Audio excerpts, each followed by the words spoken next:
Bonsoir à tous et bienvenue dans cette dernière session concernant la grâce qui est une nécessité pour le chrétien. Alors on va prier.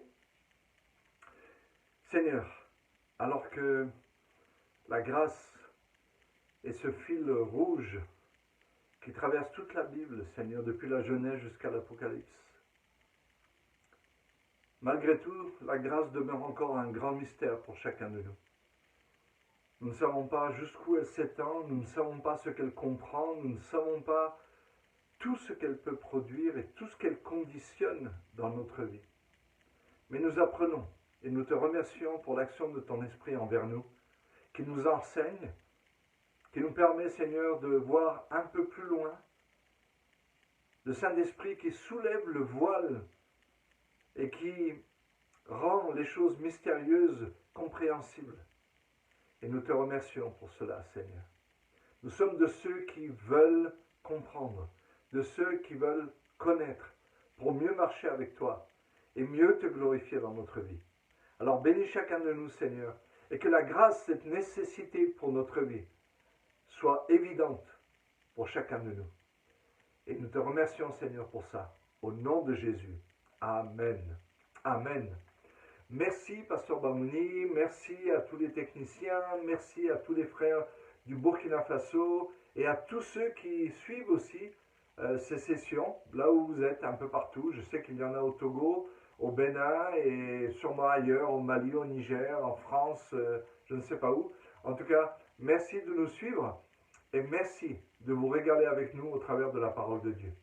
Alors, ce troisième volet, et je vais le nommer de cette façon-là, la grâce, une nécessité pour moi dans ma relation avec les autres, Parce que si la grâce, comme on l'a dit au tout début, est l'environnement, le contexte parfait, le contexte, l'atmosphère parfaite, le contexte dans lequel Dieu a placé tous les hommes, rappelez-vous, c'est tous les hommes.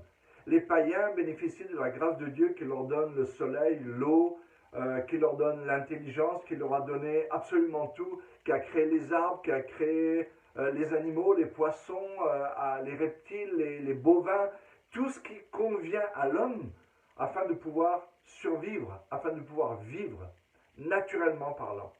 L'homme s'étant détaché de Dieu, il n'a que cette partie légale de la grâce, naturellement parlant. Mais Dieu lui fait la grâce aussi de pouvoir, à travers le ciel, à travers la création, Dieu lui fait la grâce aussi de pouvoir le rencontrer, en tout cas le chercher et le désirer. Et puis, Dieu a fait cette grâce à tous les hommes, c'est que Jésus est venu et il est mort pour tous les hommes. Alors, on a dit la première fois justement que la grâce est ce contexte dans lequel Dieu place, on va parler de ses enfants en particulier, ses enfants, parce que lorsqu'on donne sa vie à Jésus, maintenant on rentre dans une autre dimension de grâce ou un autre aspect de grâce qu'on appelle la grâce chrétienne, on va dire, où Dieu a des tas de choses à nous faire vivre. Et puis il y a cette troisième grâce dont on a parlé, ou troisième aspect de la grâce, qui est la grâce plus excellente qu'on voit dans Jacques 4, verset 6. Et seulement quelques chrétiens arrivent à expérimenter cela. Pourquoi ? C'est pas parce que Dieu ne veut pas leur faire expérimenter à chacun, mais c'est parce que chacun ne veut pas. Au même titre que les espions qui sont rentrés en Canaan et qui en sont ressortis avec le désir de ne jamais y retourner. Et donc parfois, Dieu nous montre quelque chose de la vie chrétienne et il nous montre des gens qui vivent des choses extraordinaires, qui vivent une expérience merveilleuse avec Dieu. Et puis, on calcule le coût, on devient rationnel, on devient très intellectuel à ce niveau-là, et on oublie que la foi, c'est de manger les promesses de Dieu. La foi se nourrit de la parole de Dieu, des promesses de Dieu. Et puis, certains, eh bien, gloire à Dieu, sont comme Josué et Caleb, qui eux, au contraire, ont dit non, on y va. Parce qu'on a cette grâce. Depuis que nous sommes sortis d'Égypte, Dieu nous a placés dans un contexte de grâce et nous pouvons vivre des grandes choses et nous en avons vécu déjà. Donc la grâce est une nécessité. Est une nécessité comme l'eau à boire, comme l'air à respirer, c'est une nécessité pour nous, les enfants de Dieu. Rappelez-vous, on a dit aussi hier que la grâce, c'est une nécessité pour moi, c'est pour ça que je dois la chercher, je dois la chérir, je dois la désirer, je dois languir après la grâce de Dieu. Comme la biche qui languit après les courants d'eau, comme on a vu dans les psaumes. Alors, écoutez-moi, parce que ça c'est important. Alors, pourquoi la grâce est nécessaire? Eh bien, c'est parce que, immanquablement, si la grâce n'est pas là, eh bien, nous basculons alors dans le légalisme. Si la grâce n'est pas là, elle ne remplit pas l'atmosphère de notre vie, eh bien, immanquablement, à un degré ou un autre, nous basculons dans ce qu'on appelle le légalisme. Et le légalisme, c'est prendre la parole de Dieu, mais l'appliquer à nous-mêmes et aux autres sans le cœur de Dieu. C'est ce que Jésus a fait comprendre aux pharisiens. Il leur a dit, mais le sabbat l'homme n'a pas été fait pour le sabbat, c'est le sabbat qui a été fait pour l'homme. Donc cette femme ou cet homme qui était malade, par exemple, qui avait une main sèche et que j'ai guéri le jour du sabbat, eh bien cet homme était plus important que le sabbat. Et ça, c'est la grâce. C'est l'application de la parole de Dieu avec le cœur de Dieu. Donc la grâce, c'est vraiment, c'est nécessaire. Voilà, je crois qu'il n'y a pas d'autre mot plus approprié. Elle est nécessaire, incontournable, et malheur aux chrétiens qui ne l'incorporent pas dans tous les domaines de sa vie, personnelle, relationnelle, etc., etc. Écoutez bien, l'absence de grâce, c'est le légalisme, comme on vient de dire, tout comme l'absence de lumière, c'est les ténèbres. C'est automatique. Tu n'as pas besoin de dire, ah, tiens, aujourd'hui je vais être un peu légaliste. Non, il te suffit de ne pas être gracieux et tu es légaliste. Avec toi-même et avec les autres. C'est pour ça que dans ce troisième volet, qui nous parle de la grâce, une nécessité pour des relations vraies avec les autres, eh bien, nous devons comprendre ça. Nous sommes des êtres sociaux, nous avons des relations les uns avec les autres, nous avons des relations dans nos familles, dans nos cours, dans les villages, dans les villes, dans nos quartiers, au travail, dans la rue, partout, à l'école, à l'université, partout. Nous voyageons, c'est toujours des relations. Nous allons à l'aéroport, c'est contact, relation. Le douanier, celui qui porte les bagages, celui qui nous fait le billet, c'est des relations. Vous rentrez dans l'avion, c'est encore des relations. Vous montez dans le bus, c'est relations. C'est des relations tout le temps, tout le temps, tout le temps. Et c'est pour cela que la grâce est incontournable et qu'elle est nécessaire, absolument et vitalement nécessaire. Alors, révéler Christ aux autres, ce n'est rien moins que de leur révéler la grâce de Dieu et d'établir des relations conditionnées dans la grâce de Dieu. Alors, si pour tous les hommes, la grâce est une nécessité de vie, et si pour ma vie personnelle, la grâce est une nécessité aussi, on doit comprendre que la grâce est aussi une nécessité dans nos relations les uns avec les autres. Alors, je vais articuler ce que je veux partager avec vous aujourd'hui autour de 3 points. Le premier point, c'est la grâce valorise les autres. Je répète, premier point, la grâce valorise les autres. Dans Matthieu 23, verset 11, il est dit, le plus grand parmi vous sera votre serviteur. En d'autres termes, Jésus voulait dire que si je veux être le serviteur des autres, comme nous sommes appelés à l'être, et plus on est élevé, et plus on est appelé à être le serviteur des autres, eh bien, je ne peux pas être un serviteur de quelqu'un, à moins que je ne valorise la personne que je veux servir. À moins que la personne qui est en face de moi n'ait pas une grande valeur à mes yeux. Lorsque nous voyons quelqu'un qui souffre et qu'on a de la compassion pour lui et qu'on a envie de l'aider, c'est parce que, de façon inconsciente, on pense que cette personne a de la valeur. Elle a de la valeur. Et lorsque, eh bien, on n'est pas prêt à aider les gens, on n'est pas prêt à manifester la grâce aux gens, eh bien, c'est qu'on ne valorise pas les gens. Et dans nos relations les uns avec les autres, Nous devons nous valoriser les uns les autres. Chacun est responsabilisé de valoriser son prochain, son frère, sa sœur, son conjoint, ses enfants, son pasteur, les membres de l'Église, etc. Son patron, son patron. Quelle est la valeur que nous nous donnons les uns aux autres? Quelle est la valeur? C'est important. Dans Philippiens 2:3, il est dit, ne faites rien par esprit de parti ou par vaine gloire. Écoutez bien.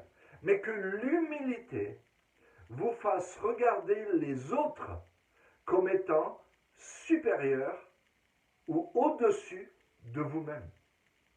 C'est assez intéressant. Et il n'y a que la grâce qui nous permet de faire ça. La grâce, c'est de donner à quelqu'un quelque chose qu'il ne mérite pas. Tu peux regarder quelqu'un, tu peux regarder un collègue de travail. Et ce collègue de travail, il n'est pas comme tu aimerais qu'il soit vis-à-vis de toi. Maintenant, comment pourras-tu le regarder au-dessus de toi-même, comme étant au-dessus, ayant plus même de valeur que toi, si ce n'est par la grâce? La grâce donne à l'autre ce qu'il ne mérite pas. La grâce fait regarder l'autre comme étant supérieur à moi. Et ça, c'est l'œuvre de la grâce. C'est pour ça que la grâce dans les relations est complètement nécessaire. Complètement nécessaire. C'est important. Cela nous aide à regarder les autres comme ayant au minimum la même valeur que nous et au mieux, plus de valeur que nous. Et c'est important. Donc la grâce, qu'est-ce qu'elle fait? Elle nous permet de valoriser les autres. Et quand quelque chose a de la valeur, tout à coup ça devient précieux et on a envie de le protéger, on a envie d'en prendre soin, on a envie de le cacher, on a envie vraiment de le serrer et de devenir le gardien de cette chose-là. Quand Dieu est venu vers Caïn et lui a dit, Caïn, où est ton frère? Et que Caïn a répondu, oh, est-ce que je suis le gardien de mon frère? Qu'est-ce que ça voulait dire? Quel était le problème de Caïn? Caïn n'avait placé aucune valeur sur son frère. Aucune valeur. Alors que Dieu avait placé une grande valeur sur Caïn, le meurtrier. Malgré son meurtre, il avait aux yeux de Dieu une grande valeur. Une grande valeur à cause de la grâce qu'il avait mis autour d'eux dans leur vie, etc.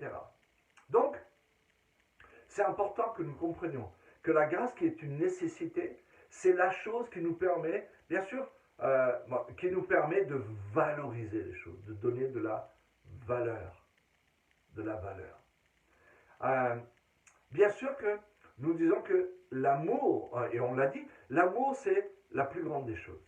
La chose la plus importante. C'est ce qui reste de toute façon. La foi va un jour disparaître parce qu'on n'aura plus besoin de vivre par la foi. L'espérance va disparaître parce que nous verrons ce que nous ne voyons pas encore aujourd'hui. Mais l'amour, la Bible dit, c'est ce qui va rester.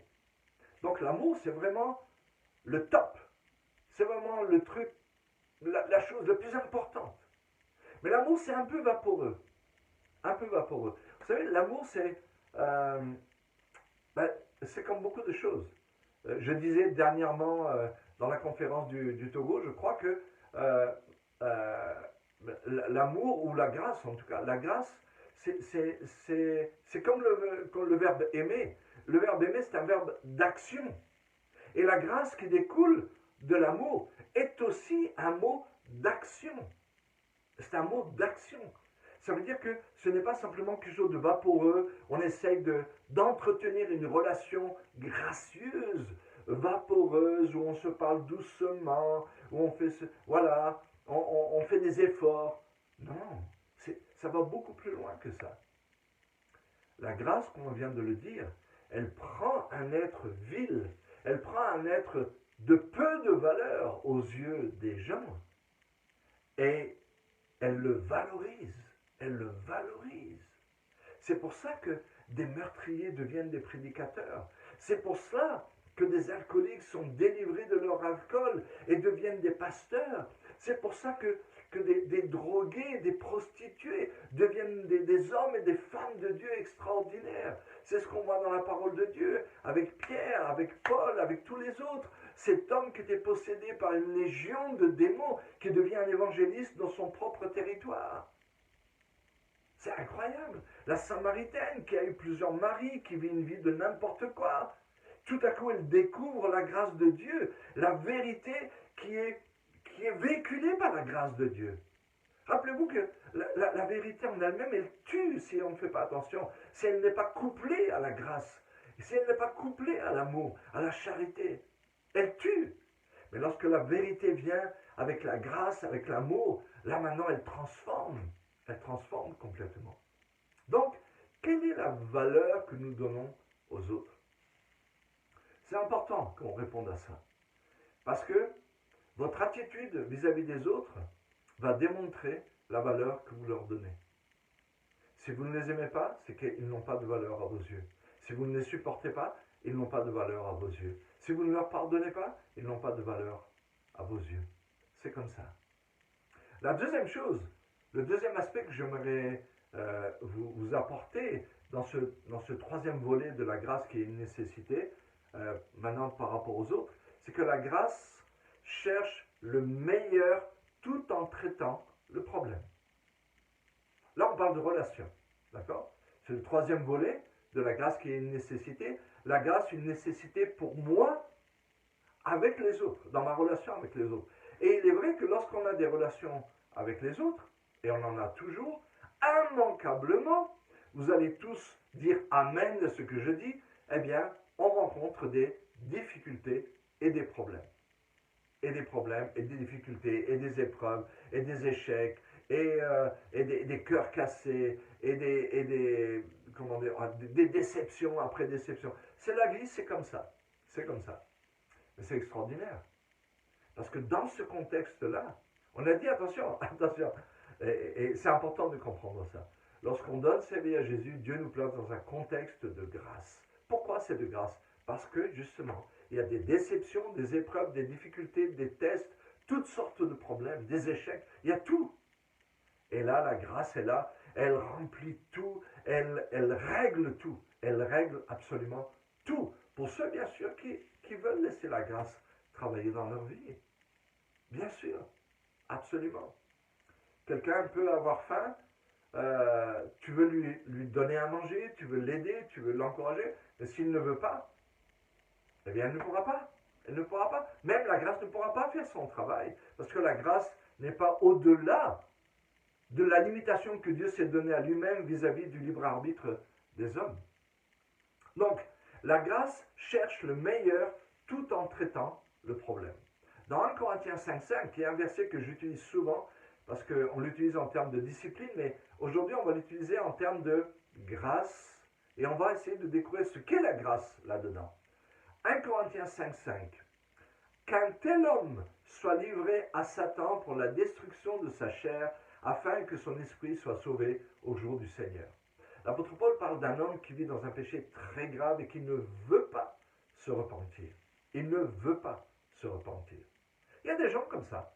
Ça fait des années qu'ils sont dans des problèmes. Ils ne veulent pas se repentir. Ou peut-être, il leur est devenu presque impossible. C'est comme maintenant, ils sont liés par leurs problèmes. Ils sont liés. Vous savez, le chrétien ne peut pas être possédé, mais il peut être lié.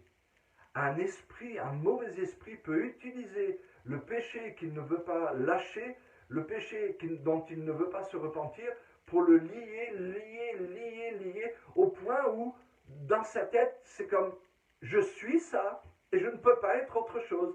Et, tant pis, c'est comme ça que je suis. Gloire à Dieu, ce n'est pas une fin. Ce n'est pas une fatalité. N'importe qui peut changer s'il y a au moins un désir dans son cœur de changer. Alors, l'apôtre Paul parle ici d'un homme qui vit vraiment dans le péché, il ne veut pas changer, il ne veut pas se repentir.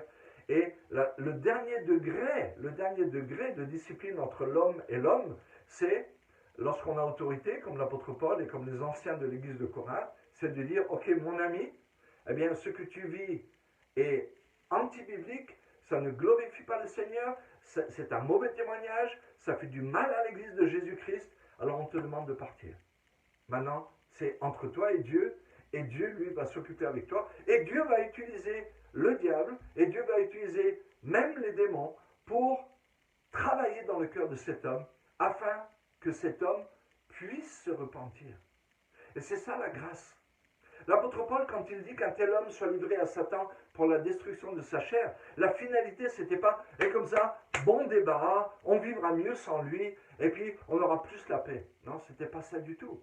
Parce qu'au chapitre 2 de 2 Corinthiens, on s'aperçoit que l'apôtre Paul maintenant parle du même homme, et il dit, eh bien, il s'est repenti, alors pardonnez-le et rétablissez-le, soyez doux avec lui, parce que n'ajoutez pas la souffrance à sa souffrance, la peine à sa peine.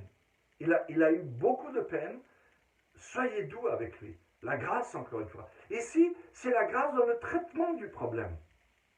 Alors, aussi grave que doivent être les décisions qui doivent être prises pour régler un problème, même si ça doit aller jusqu'à demander à quelqu'un de quitter l'église, l'optique, c'est toujours la grâce. C'est-à-dire que ce qu'on va lui faire, ce qu'on va lui demander, eh bien, ce soit comme un moyen que Dieu va utiliser dans sa grâce pour le faire revenir. Donc, on est loin de tous ces jugements légalistes, de tous ces jugements sans amour, sans miséricorde, sans rien du tout. On est loin de tout ça. Alors, traiter un problème sans jamais condamner la personne impliquée et être disposé à l'aider, à se relever, c'est ça la grâce de Dieu. Ça ne veut pas dire, la grâce, c'est pas ne pas traiter le problème. La grâce, au contraire, c'est de traiter le problème et de donner l'opportunité à la personne de se relever et d'être là, disponible pour lui. Et ça, c'est important. Dans Proverbe 24, verset 16, il est dit, « Car 7 fois le juste tombe, et 7 fois il se relève. » Comment il peut se relever 7 fois? Eh bien, parce qu'à chaque fois, il est dans un contexte de grâce. David en est la preuve. On ne va pas revenir là-dessus, mais il a commis des choses terribles. Adultère, il a tué, il a caché son péché, en tout cas, il l'a tué pendant au moins 1 an. Et puis, voilà que son péché est exposé. La conséquence de son péché est là. Mais il croit dans la grâce de Dieu. Il croit dans la grâce de Dieu. Il se relève et il continue sa vie. Et bien sûr que certainement quelque chose a été brisé, quelque chose a été changé dans son cœur, mais il continue, par la grâce de Dieu, il continue à être cet homme qui inspire des millions de gens encore aujourd'hui. L'homme selon le cœur de Dieu. Vous savez, en ce moment, je suis dans le processus de devoir régler quelque chose qui est très grave, quelque chose qui m'attriste énormément. Mais je prie tous les jours.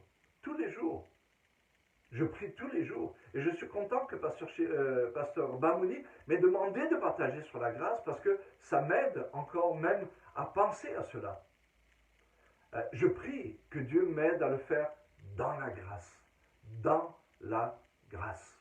Vous savez, une chose que je me suis dit récemment, c'est que le coupable et celui qui traite le problème ont fondamentalement la même valeur aux yeux de Dieu. Aux yeux des hommes, non. Aux yeux de Dieu, le coupable, celui qui croupit en prison aujourd'hui, le chrétien qui a fait des grosses bêtises et qui peut être en prison malheureusement, parfois Dieu le permet, qui peut être en prison aujourd'hui, eh bien, ce chrétien-là, comme le chrétien qui peut-être a dû régler le problème et qui a fait en sorte que cette personne même est allée en prison, ont exactement la même valeur aux yeux de Dieu. Même dans notre état le pire, nous avons la même valeur initiale à cause du sang de Jésus. Donc, j'ai une question. Et ça va être la troisième chose qu'on va voir ensemble. Le troisième point, c'est la grâce, c'est regarder les autres comme un cadeau de Dieu pour notre vie. Un cadeau. Alors, un cadeau, ce n'est pas tout le temps quelque chose qui nous fait plaisir ou qu'on aurait eu envie. Les cadeaux de Dieu ne sont pas toujours ce qu'on imagine. Vous savez, si aujourd'hui on dit, ok, on va faire une réunion de prière et vous allez demander à Dieu ce que vous aimeriez qu'il vous donne. Eh bien, il y a fort à parier que pour beaucoup de gens, basiquement, ce sera donne-moi la santé, donne-moi de l'argent, donne-moi des enfants que je n'ai pas, et donne-moi un conjoint, un mari ou une femme que je n'ai pas, et un bon travail, et une maison, et une voiture, et d'autres choses comme ça. Il n'y a pas de problème. Il n'y a pas de problème. Ça, c'est possible. Mais ce n'est pas que ça, le cadeau. Ce n'est pas que ça, le cadeau. Peut-être quelqu'un peut vous faire un cadeau et vous allez mépriser en disant mais qu'est-ce que c'est ce truc, j'en ai pas besoin, ça me sert à rien, je ne sais même pas comment ça marche, et puis je ne sais même pas où je vais le mettre dans ma maison. Et puis tout à coup tu vas découvrir à un moment donné que waouh, c'est ça la solution à mon problème. Mais bien sûr, je comprends maintenant pourquoi Dieu m'a donné ça alors que je lui demandais autre chose. Je comprends maintenant. Vous savez, en toute humilité et simplicité, j'aimerais vous dire une chose. Je peux dire que j'ai appris et je continue d'apprendre, à regarder, même si c'est encore de façon imparfaite, de regarder les autres comme un cadeau pour ma vie. Je vous assure. C'est quelque chose que des fois je ne peux pas dire que j'abonde dans ces choses-là, mais au fond de mon cœur, je sais que c'est vrai. Je sais que c'est vrai. Que ce soit ma femme, que ce soit mes enfants, que ce soit mes amis, que ce soit tous les gens qui sont rentrés dans ma vie, je les regarde comme un cadeau. Et même, je vais vous dire, j'ai appris et j'ai grandi au milieu de gens qui m'ont fait du mal, qui m'ont fait souffrir. J'ai grandi énormément dans ma compréhension de la grâce de Dieu, dans ma compréhension de ma position, dans ma compréhension de mon autorité, dans ma compréhension de la justice, dans ma compréhension du cœur de Dieu qui dit que nous devons aimer la justice et haïr l'iniquité. J'ai appris toutes ces choses-là. J'ai appris à ne pas vivre par rapport aux hommes. J'ai appris à me tenir devant Dieu seul.